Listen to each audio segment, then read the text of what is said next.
When I was in 11th grade, my parents saw me really, really struggling, especially in, I believe this was AP World History.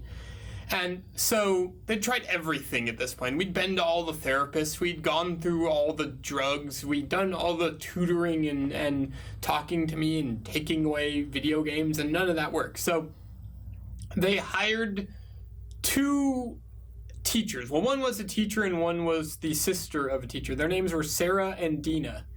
And Sarah and Dina's job was to help me and be my mentor and my guide, hang out with me, go to lunch with me, say, okay, Danny, it's time to get back on track, time to do this assignment.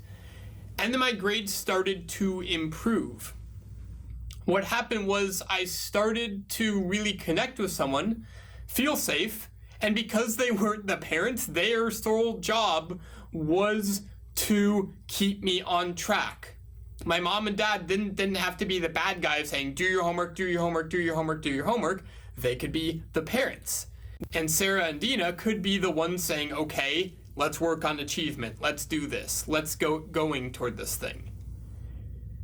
And it really was my first experience with mentorship, with an amazing, amazing form of relationship where I was able to be kept on track. I was able to ask them questions and not fear a loss of relationship because their sole job was, they're basically, as my mom says, a paid friend.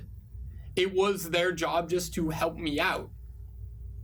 So today's topic is, what do you do when school isn't working? Just like my parents hired Sarah and Dina when school wasn't working for me, what do you do when school isn't working?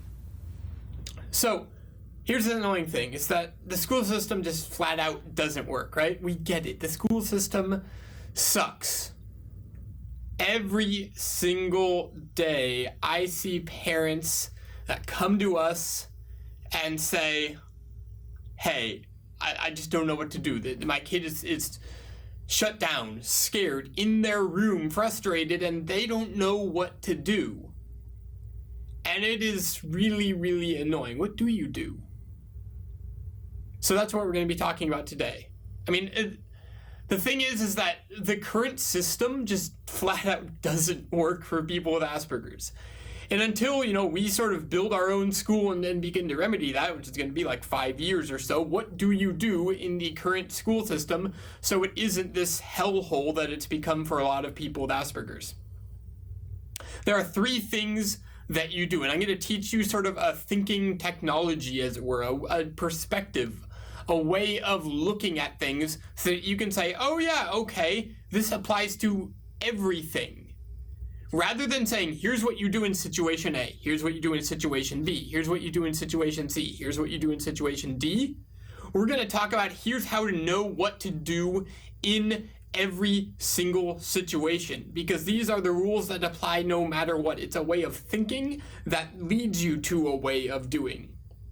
And that is, first, identify the actual problem, not what you think the problem is.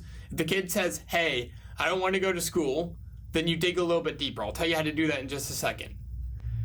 Then you test solutions. That may be homeschooling, that may be hiring a Sarah and Dina, that may be getting on meds. And what a lot of people forget is that they go, great, it's better, okay, but now you check in and you do maintenance to figure out, are these solutions going to work in the long term? So that is what we are talking about today on Asperger Experts. Do me a favor, let me know where you are from. Let me say hi to some people here. Leslie, yes, hello, Leslie. Maria says hello. Hello, Maria. Lori, hello, Lori. Yeah, you are very welcome for doing this. Trey says I'm doing virtual school. That is awesome. Homework is hell. LL. Yep. Stockton, California, James. Helen. Hello. Joe, all the way from the UK. Hello. South Carolina.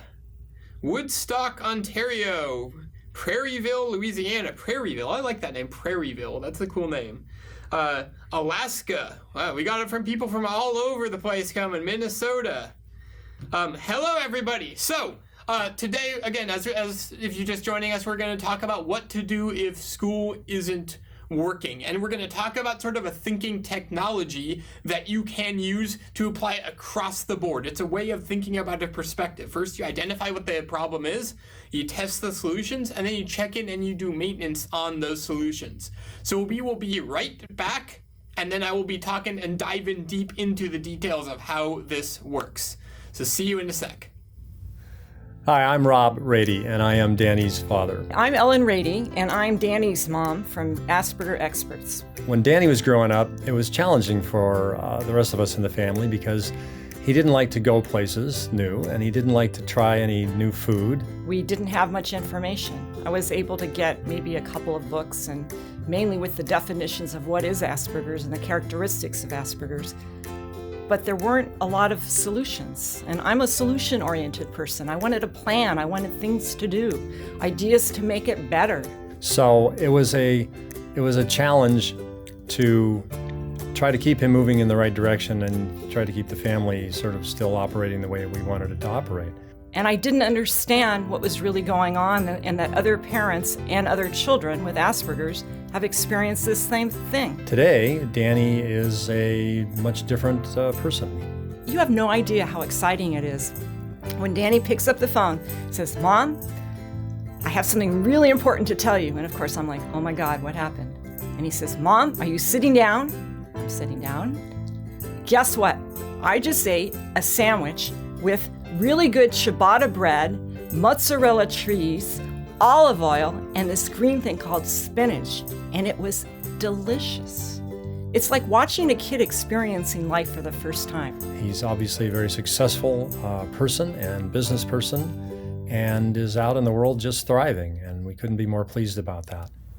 So we are talking today about what do you do if school doesn't work? And we're using this thinking technology, this perspective, this framework of identifying what the problem, the actual real root cause problem is, which is like 90% of the work, testing different solutions, and then making sure and checking up to make sure it doesn't continue to work and doing maintenance on it. So let's talk about figuring out what the actual problem here is. Generally, the problem I hear is I hate school, but feel free, leave a comment here. Let me know what your actual problem is. I'll take some examples from the comment section here in just a second. But let's say a kid comes home, "I hate school. I don't want to go back to school." Okay. Generally, what happens is a lot of these initial statements are hugely emotion-driven, and they don't have a large basis in fact. So what you want to do is you want to continue to probe. I hate school. All of it? No, well, I like recess. Okay, so you hate all the school except for recess. No, well, I like science too. Okay, so you all the school except for science and recess. Oh no, it's really just English class. I'm just frustrated about English class. Okay, so now we move from I hate school to I hate English class. Okay, you hate all of English class? No, I really like when we read poems. I just don't like dealing with Shakespeare. Okay, so all of Shakespeare? Yeah, all of Shakespeare. I just don't get Shakespeare. Reading in that Old English is hard for me. Now we've gone from I hate school to I hate reading Old English. Very, very, very, very, very, very different problems. And if you try and solve the I hate school problem, when the problem actually is I don't like reading Old English Shakespeare, then you actually end up making it worse. Because the problem is I don't like reading Old English Shakespeare, and is it just, we can go even deeper. We can go, is it literally just a preference? You don't like it? Or is it that there's something that's missing, or are you having a hard time comprehending it, or what exactly is going on here? And so, oh no, it's just I don't like it. Okay, well, we all do things in life that we don't like. Tough, do it anyway. Or, I'm having trouble comprehending it, okay? What part don't you get? So we can go continue deeper and deeper and deeper and deeper and deeper. And then what happens is then we can get to the part of, oh, I just don't understand what they mean when they say this one word. A lot of the times, especially people with Asperger's, they have trouble comprehending and sort of translating what they feel into language. So because of that, it gets really, really hard to say, what we actually mean. So we say, I just hate school, I just don't like it. When in reality, it's, I have trouble understanding this part of Old English. Two entirely different things. So, Cindy says, my son hates recess and lunch. He likes to be supervised. So that is an example. Honestly, I would say that is extremely clear. He hates recess and lunch because he wants to be supervised, right? So what I would ask in this case is, why does he want to be supervised? What about just being supervised is good? For me, is there any way that he can be supervised during lunch? Like what I did was I hung out in teachers' classrooms that were just, let me do it. And I hung out in the library, and I was at places where I didn't like just sort of roaming around on the grass out on the playground. I did very little of that. I was in the library a lot of the time. I was on the computer a lot of the time. I was hanging out with teachers a lot of the time. So again, understanding the right problem is essential to solving it. All right. Julie says, my child thinks he's stupid because he's not in grade level and he's reassured that's okay to go his own pace. He gets embarrassed and refuses school altogether. It's, unfortunately, one of the things about school is that the measurement system is all sorts of screwed up, right? Honestly, he just needs a greater understanding of how the system works. Like, if you can talk to him and say, like, everybody goes at their own pace, and just because you get an A doesn't actually mean anything, and once you sort of see the system as completely just contrived and no actual real basis or meaning, then you can sort of move past it and not let it affect you. You can still engage in the system, but it doesn't affect you. Similar example, though it may not seem like it at first, would be Bayer buying Monsanto for $56 billion or whatever it was. And Bayer had to get like a loan for $56 billion. Now, when you get a loan for $56 billion with a B dollars, it sort of seems that the money system is sort of like silly at that point. Like, where do you get $56 billion from? Oh, the bank just sort of writes on a piece of paper, here's $56 billion and creates it from thin air. That's actually, what happens. So then once you can start to see past the system, then you go, oh, okay, so money's just a thing. And it loses some of its weight. Just like when your child sees past the school as the end-all, be-all system of if you fail school, you will fail life, and oh my god, you'll just live on the street and die and be in pain. Like, when you realize that that's just not true, then it's just, oh, okay, like no pressure, no obligation. And then, funnily enough, you actually start to do better. All right. Alyssa says, what if the I hate school is actually about leaving the house and not feeling comfortable at school, sensory-wise and schedule-wise, moving in different pace than the school schedule? There's two things going on here.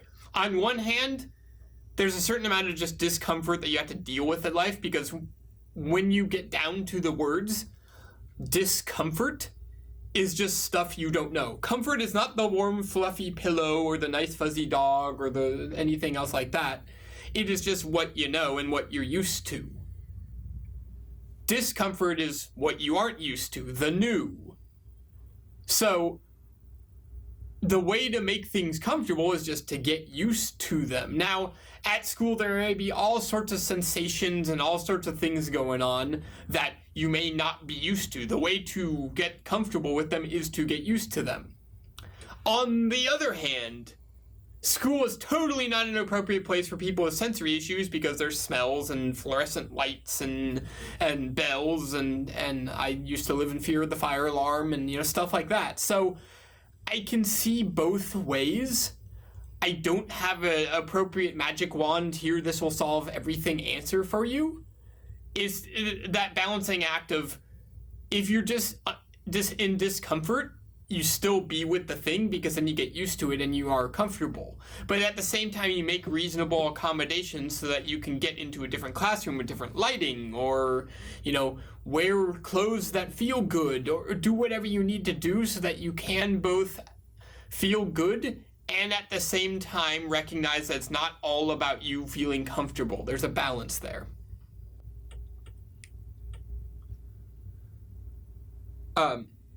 Jennifer says, I know you don't have experience with homeschool. Please don't leave it out. My parents are homeschooling. Oh, Jennifer, we will talk about homeschooling. Don't you worry.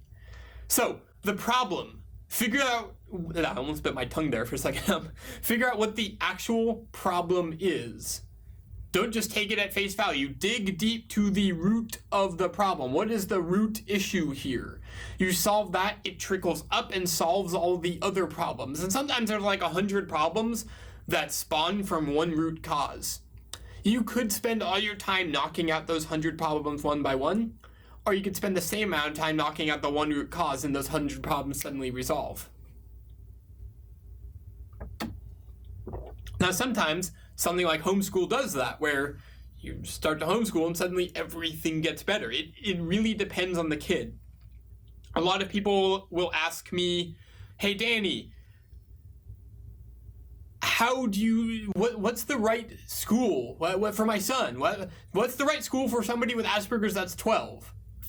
And I go, it's like saying, what's the right school for a 14-year-old blonde kid? It's like, it totally is not dependent on the Asperger's or them being blonde or whatever it is. It's dependent on them as a person.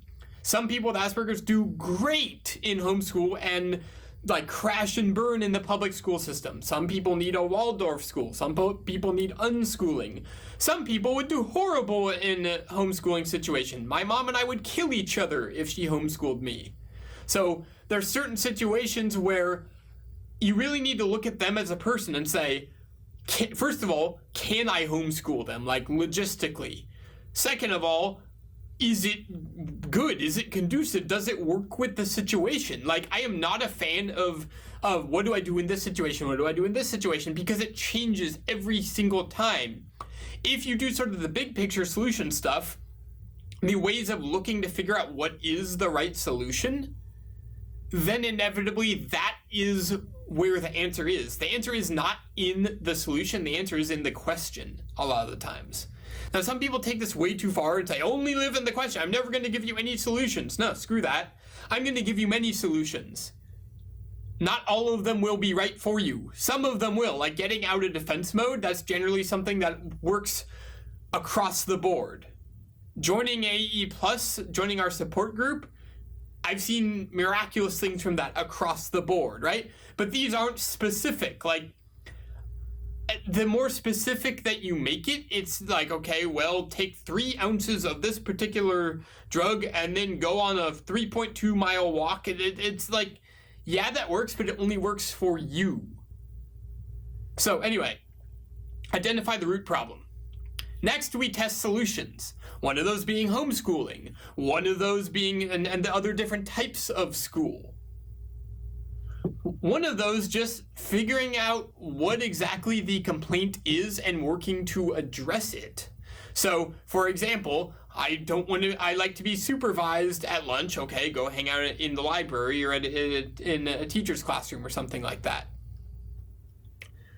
Let's see, what if your child can't communicate his or her problem? Jen, then it's up to you to start to ask questions to dig it out of them. If they say, hey, I'm having a problem, you go, school or home? Generally, what I like to do with my clients is that if they say, I'm having a problem, I'm not going to say about what, because open-ended questions are very hard. Like, when I'm leading people through what kind of job do you want, I just don't go, what kind of job do you want? They go, I don't know. If I go instead, do you want a job working with people or working with machines? They go, oh, I can make a choice between those two, working with machines. Okay, do you want to work during the daytime or the nighttime? Daytime. Do you want a job with a computer or with, like, construction equipment? With a computer, okay. Programming or, like, customer service, okay. And then we can sort of narrow it down from there. This or this, this or this, this or this, this or this. Are you having a trouble with the academic side of school or the social side of school or the emotional side? They go, oh, academic, okay. Which of the classes are you struggling with? Okay, English class. Sort of give them choices and allow them to pick. Sort of free-forming it, just going, what are you having trouble with in school? Tell me specifically. Doesn't really work all that well. It just doesn't. So, one thing to note is that before you ask them and start trying the solutions, it is very, very, very, very, very important to validate, to create a safe place, to get them out of defense mode, to make sure they feel heard, to make sure that you are actually listening, not listening to talk next, but listening to receive. They call this active listening or compassionate listening. You can just Google it and find all about it. But through that, through the active listening, through the compassionate listening, now they feel heard and they're more open to, well, open up to you. Then you'd co-create the solutions together. That may be homeschool, that may be online school, that may be talking to the teachers. That may be trying a medication, that may be getting an IEP and adapting the accommodations. But once you know what the actual problem is, the solution jumps right out at you. If the solution hasn't jumped right out at you yet, you don't know what the actual problem is. Now, the solution may be go find somebody who has the solution, right? Like, oh, I'm feeling my side aches. Okay, what's the solution to that? Go find somebody who's a doctor who can tell you what to do. There's your solution. It doesn't need to be the thing to fix the thing. It could be one step removed. So then you just test the solution. Does this work? And make sure you're measuring appropriately. A lot of people measure in like hours or days. Did it work? It's only been an hour. Did it work? It's only been a day. Like, give it a week or two. See how things pan out. See how things play out.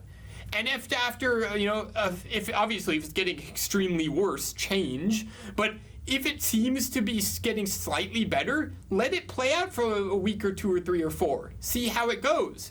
Then you reassess and go, okay, it's been a month. How am I now compared to a month ago? Are things better? Oh yeah, a lot better. I just haven't noticed it because I've been measuring day by day by day. Then you can work to improve, and then you just check in on a regular basis to make sure everything is good and just repeat this pattern. So we're going to be right back, and then I'm going to take some questions from the Facebook comments. When I was 13, a video game came out called Neverwinter Nights, and it was essentially a Dungeons & Dragons role-playing game, and that was my life. Whether I wanted to or whether I was just afraid of the world, that is what I did pretty much 24/7. I had friends there, I had a community there, I went on adventures there, I explored myself there through that video game.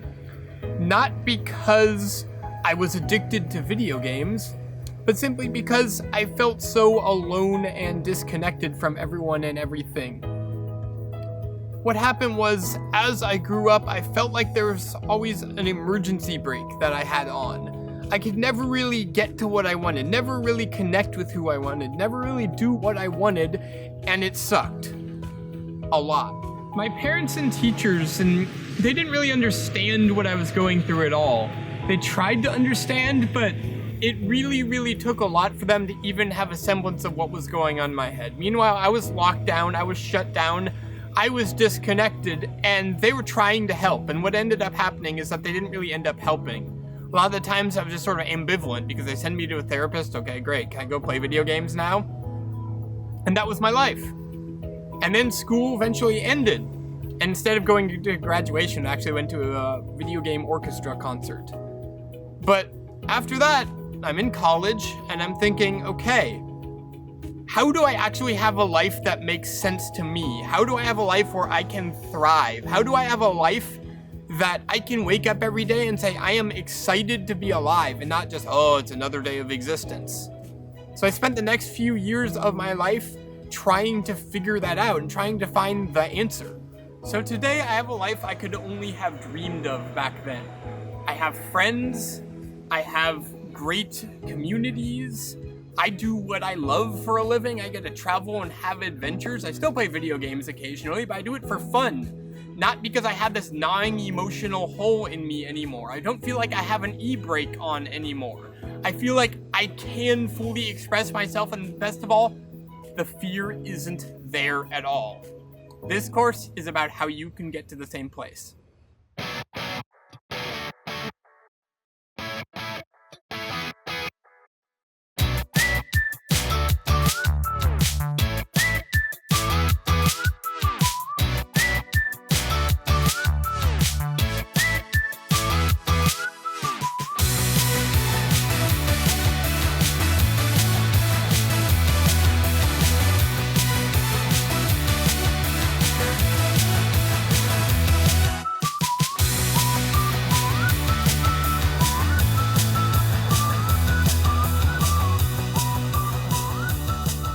over the break, there have been rousing discussion, and Cindy brought up a good point. She says, our school is only focused on his attendance. Just get him here.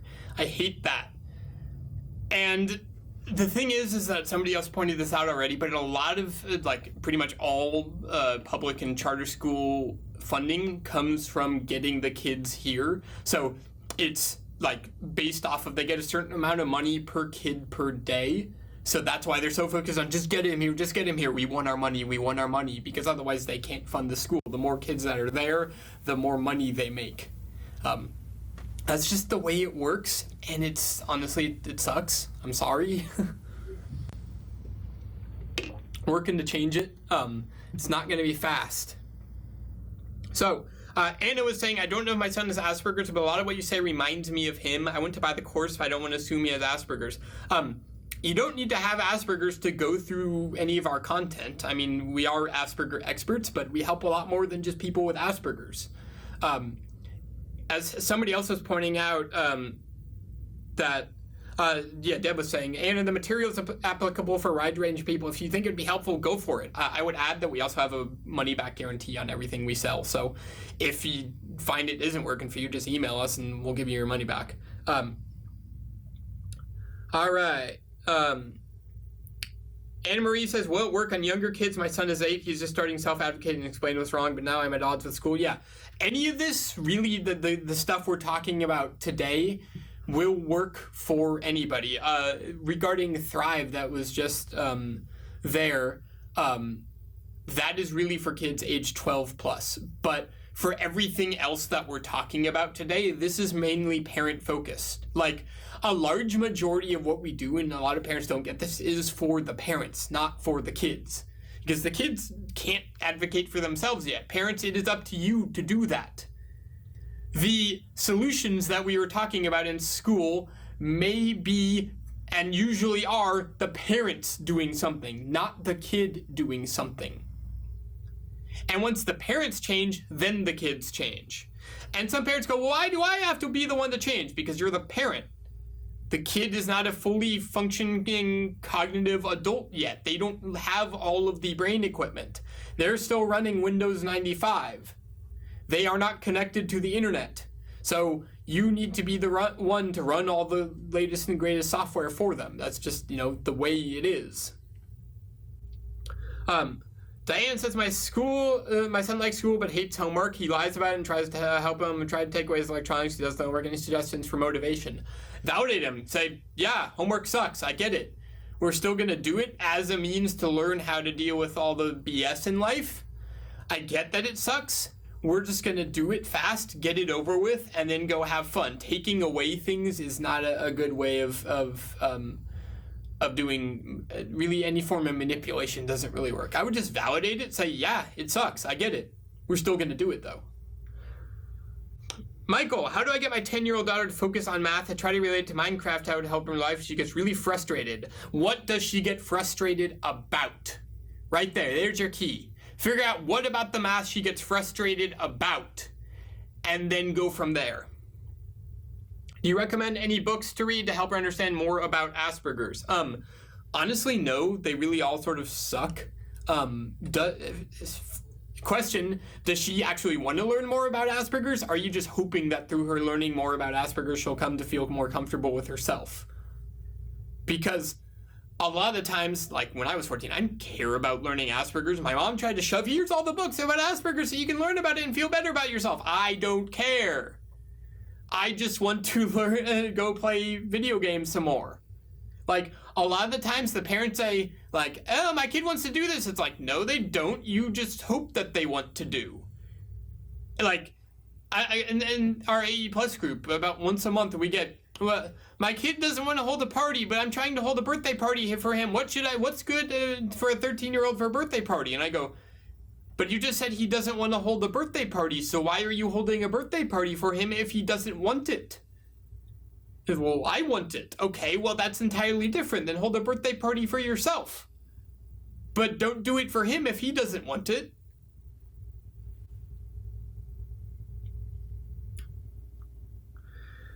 Julie says, how did my 15-year-old son deal with a new school rule? The coats have been taken off before entering the school. What do you mean by how does he deal with the new school rule? I need more clarification on there. Let's see. I have a 5-year-old ASD, ADHD, ODD, ABCDEFG son. School focused only on his behavior, but not helping to help avoid the behavior. They want to recognize the sensory issues or Asperger's or his life behavior. Any advice on punishment or rewards? No, don't focus on the behavior. The behavior is a cause of the sensory issues. You fix the sensory issues, you fix the behavior. If you punish the behavior, you're punishing the sensory issues, and that's like punishing somebody for being left-handed. It will cause suffering, and it will corrupt your child. Don't do it. Help him become comfortable. Join our email list. Go to AspergerExperts.com and watch the sensory funnel video. It's like smack dab on the homepage. It makes a lot more sense that way. You work with the sensory issues first. The behavior issues come into play. You focus on solely the behavior, you are going to be suffering and frustrated. That's just the way it is. Bree says, I pulled mine out of public school and homeschooled her, and now she thrives. That is awesome. Kathy says, I am on point today. Well, thank you, Kathy. Everything's making sense. I hugely agree with not forcing socialization. Yeah, it's really simple.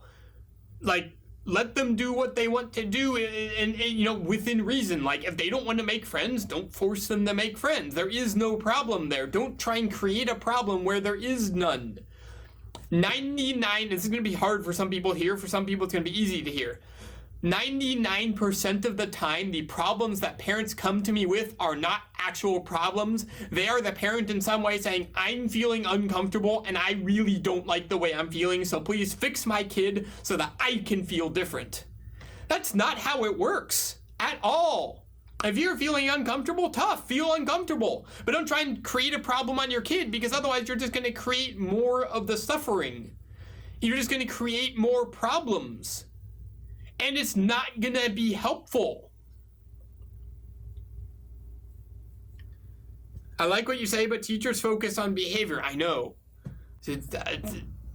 Behavioral psychology has done a great damage to society. It just has for the most part. Certain aspects of it are great, but the thing that you can do is to focus on the sensory stuff and helpfully get some of the teachers on board. Yes, create the environment at school. Here's a thing for you. Environments cause tendencies. You put them in an environment of control, it will cause anxiety. You put them in an environment of supportiveness and confidence, and I believe you can, and you can watch them flourish. My son refuses to have his hair cut. Is this common? Yeah, I wouldn't worry about it. Like, if he doesn't want his hair cut, then maybe he just likes long hair. Is there a problem there, or is it just sort of like I want him to have short hair because I want him to have short hair because I'm worried about what's going to happen and therefore I'm uncomfortable because he might get bullied, so I'm going to have him cut his hair so that I don't feel uncomfortable anymore. Ooh, I'm getting really close to the truth here. As one of my mentors says, it's dangerous when you do that, Danny. Don't feel thrive without him trying new things. How can I get him to explore more life skills? He will on his own. Encourage him, provide a safe, resilient space, don't push, and he will try more life skills when he is ready to. You'd be surprised what happens when there are no obligations. Other people call him a girl, okay. Again, does that affect him? Or is it other people calling him a girl? People call us names all the time, like, how dare you charge for this, and blah, blah, blah, blah, blah, and then you should be ashamed that you're scamming people, and I just go, okay, you're suffering. Anyway, let's move on. My son hates haircuts. Finally found his hairdresser who gets him and cuts it the way he wants it. Took forever, but worth it, yeah. Again, like, if he wants it to be cut a certain way, cool. If not, don't worry about it.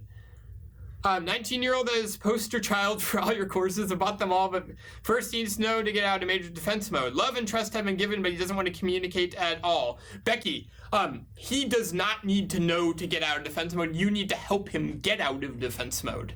There's the key distinction there. You provide the love and trust with no pressure and no obligations, and he will start to get out of defense mode.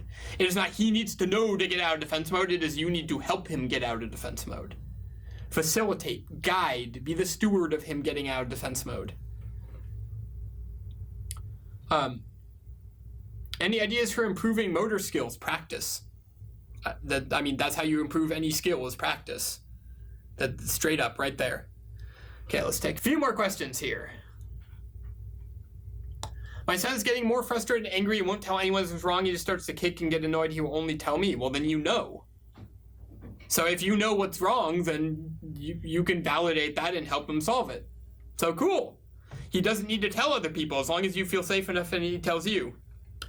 My son keeps saying that he doesn't want to be here anymore. Karen, what do you mean by doesn't want to be here? Like, doesn't want to be alive? Doesn't want to be at school? Like, can you clarify?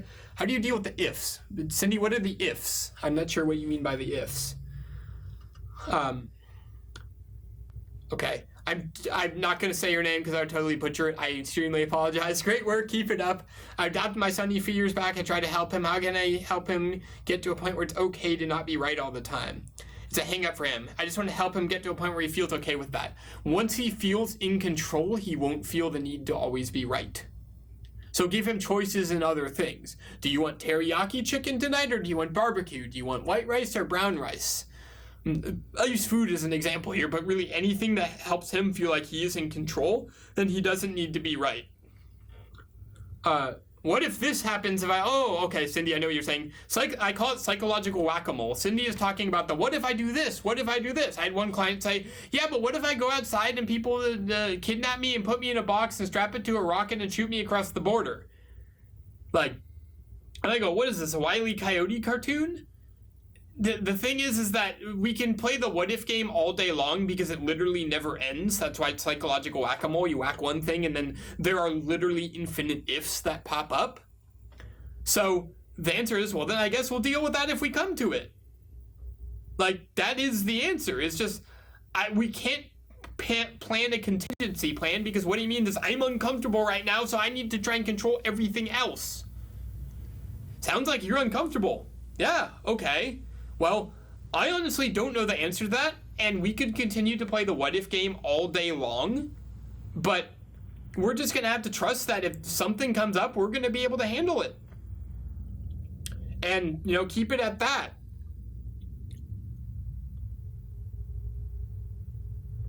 All right.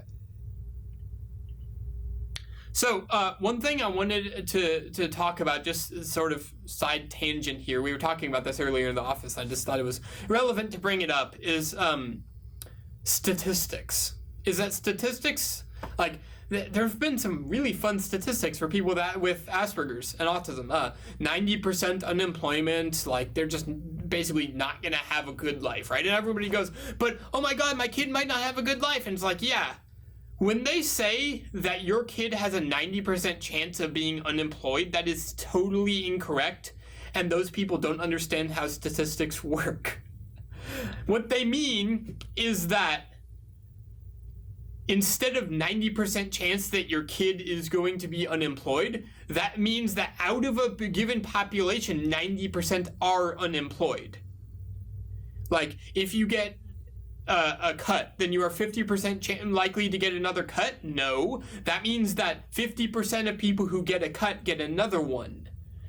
The thing that the you have a 90% chance of failing thing does says that your future is not determined by you. It is determined by just the random roll of the dice. That's not true at all. Instead, what happens is that a certain amount of people make a certain choice and a certain amount of people make another choice, and you're just seeing the breakdown of that. That does not mean that you as an individual are just bound by this might happen to you. You really have ultimate choice in your life. Just want to point that out. All right.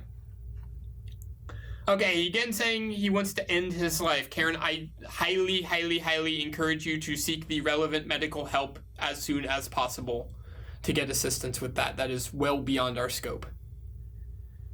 Safia says, my son requested to go back to school after being homeschooled for 3.5 years. After 3 weeks, he wants to be homeschooled again.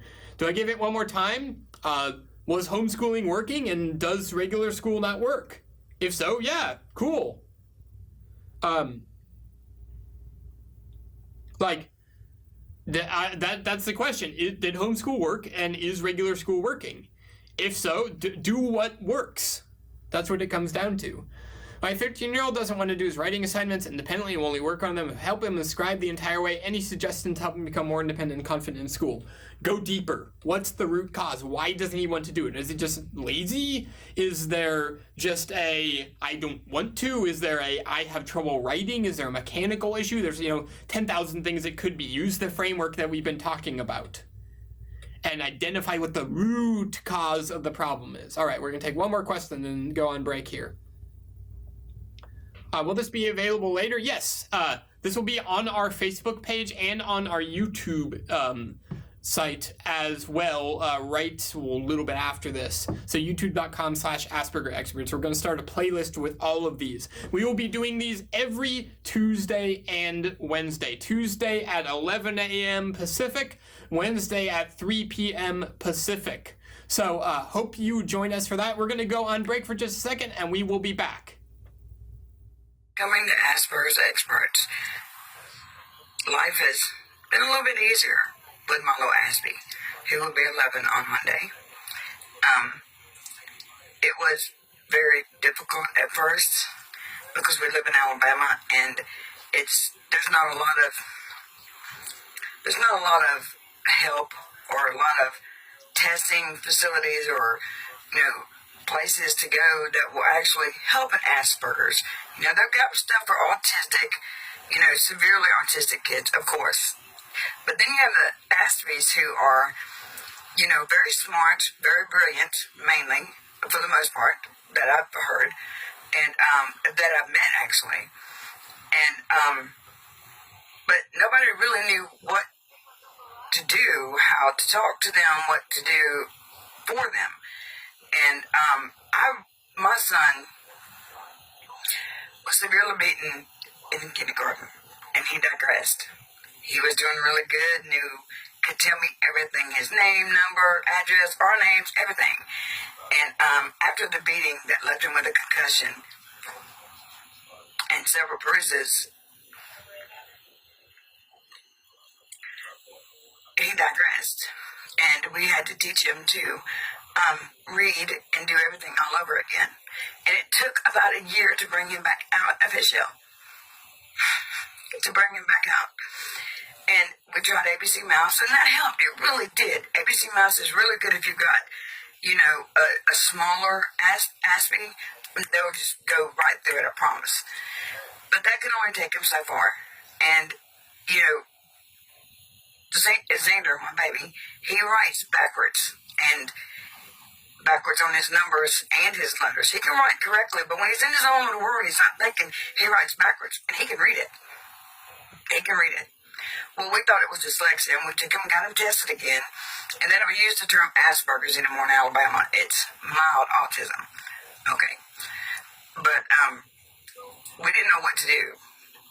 So we took him to get him tested, thinking he had dyslexia as well. It's not dyslexia, they say. Don't know what it is. Then we found Asperger's Experts. And let me tell you, it is the best $15. I would spend $50 a month if I had to. Danny, dude, brilliant on getting an autistic server for Minecraft. Brilliant. Because my little man is just flying through it.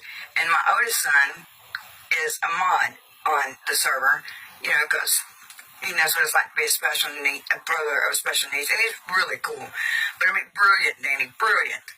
And, I've had some help from some of the ladies through talking about, through the website and everything, and it's helpful, and it's kind of hard to type a lot, so I don't really interact, but we read. My son reads with me, and I'll let him know that, look, baby, you're not the only one.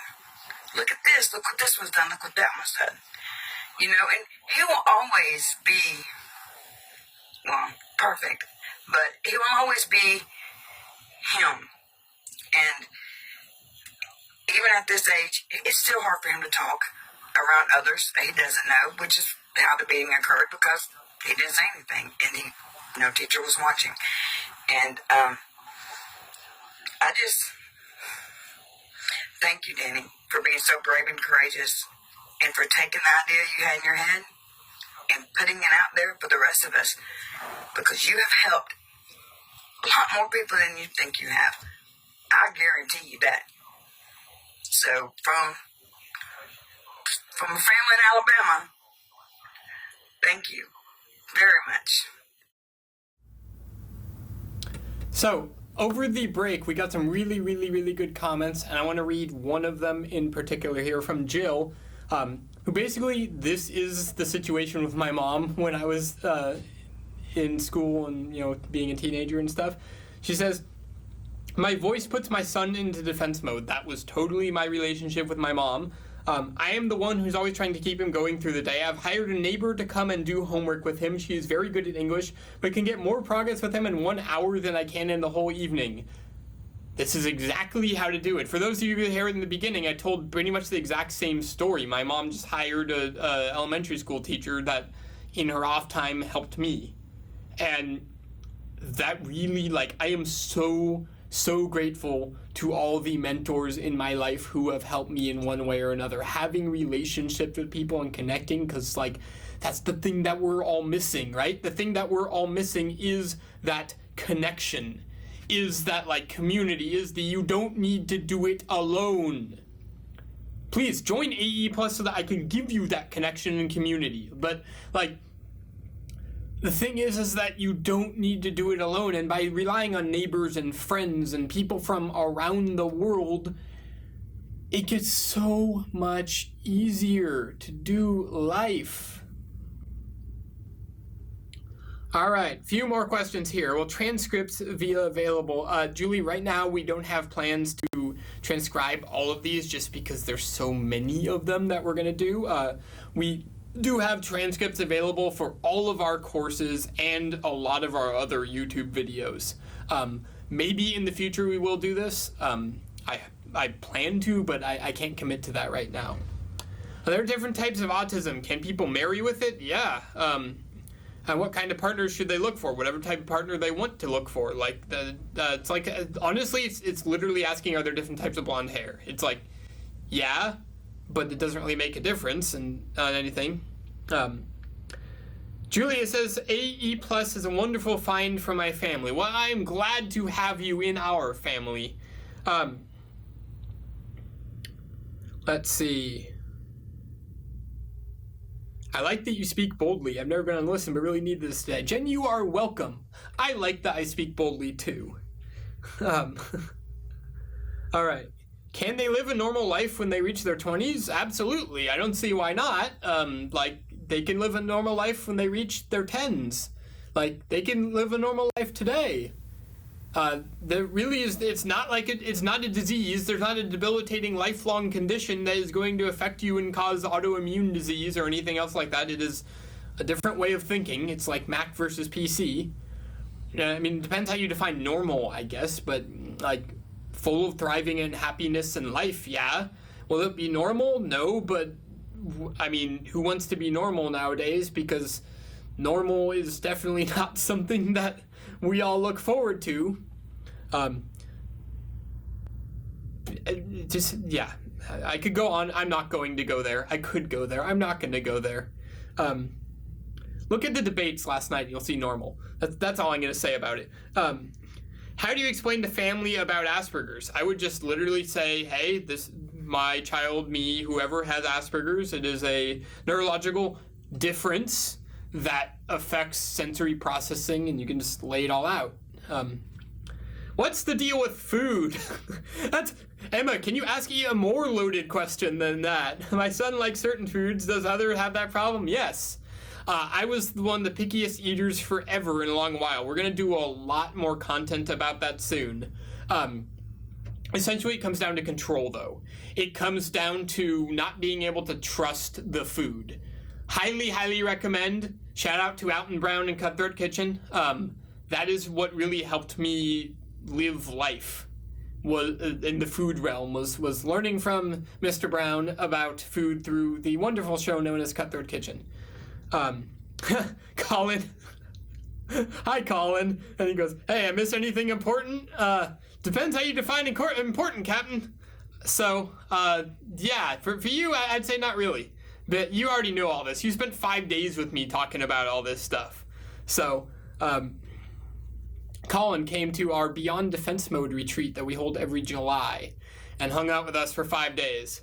So, my daughter's in her senior year in college and losing motivation to finish her degree. Any tips on how to help her have her reconnect with her why? Why is she doing this in the first place? Like, why is she engaged in her degree to begin with? She reconnects with that, she gets the motivation back. Okay, 2 more questions. And then speaking of the deal with food, I'm going to go get some. My son has Asperger's. He's not scared to go outside. He just stay in the house a lot. Yep. That's like everybody with Asperger's right there. All right. Let's see. Okay. I think I've actually caught up with all the questions. We'll wait until one more person pops in and asks their question, and then we will call it a day. I will be back tomorrow, 3 p.m. Pacific, 4 p.m. Mountain, 5 p.m. Central, 6 p.m. Eastern. Right here on this Facebook page, we're going to be talking about something very interesting tomorrow, which is like the stages of growth. Like, how do you know which stage of growth you are in as somebody with Asperger's or as a parent? Yes, parent, in your journey you have stages of growth, like starting out with like denial, and then like let's just try therapy and meds, and then it goes on from there. And then for kids it's like deep in defense mode and not acknowledging it, and then it goes on from there. So that is something that we will be talking about tomorrow, 3 p.m. Pacific. Don't miss it. All right, Ava, you get the last question here. I can't get an IEP 504 for my son because he gets good grades, but he works it sometimes all night. Getting good grades is not an indicator of IEP 504. You need an advocate. Like, go look for a special needs advocate and really start to understand the law there. It's something that it's not dependent on good grades. They may see, well, he's getting good grades, so he must be fine. It's like, no, your measurement sucks. He may be getting good grades, but he's killing himself to do so and is going to suffer. Like, see the truth and really just, work with them. And he may need to work with them through an advocate or some legal means to say, no, he has a diagnosis, he gets an IEP. As we post a picture sometimes on our Facebook page, it's in the IEP! Why won't you read it? Okay, so... few logistical announcements, things like that. Already said that I will be back on tomorrow at 3 p.m. Pacific talking about the different stages of Asperger's growth, so you sort of know where you're at, so you can measure and say, how am I doing? So if you want to know how you're doing and if you're failing or doing miraculously amazing, we're going to talk about some mistakes, we're going to talk about some things to do to improve, and the different stages of growth. That is tomorrow at 3 p.m.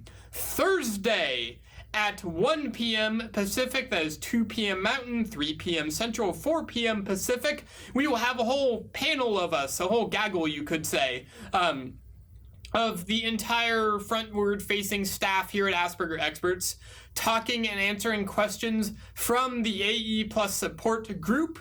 We have one of our coaches who's been through all the health fun. You have myself, and then we have Heather and Frank, who are raising kids with Asperger's as well. So you sort of get the whole perspective all around. So that is on Thursday at 1 p.m. Pacific, and then we'll be back next week doing the same thing. I will be coming to San Francisco, and well, actually the Asperger Experts team, I should say, myself, and then 2 of the other people that we run Deep into Defense Mode live with, will be coming to San Francisco on November 12th and 13th, Orlando, Florida on February 11th and 12th, 2017, and Los Angeles on May 20th and 21st, 2017. All of the locations, the dates and locations I just said, all the details to get tickets there should be a link on the screen right now. So again, that is San Francisco, November 12th and 13th, Orlando, February 11th and 12th, Los Angeles, May 20th and 21st for Deep in Defense Mode Live. Come join us, hang out for 2 days, participate in all sorts of shenanigans, making new friends, connecting with people, talking to us, learning how to get out of defense mode, and a lot of cool radical transformation. As well, I alone, not at an Asperger Experts event, but just me, will be speaking in Sioux City, Iowa. And that is on October. I should have written it down, but I didn't. That is on October 8th. October 8th in Sioux City, Iowa. And that the link is on screen right now if you would like to get tickets for that.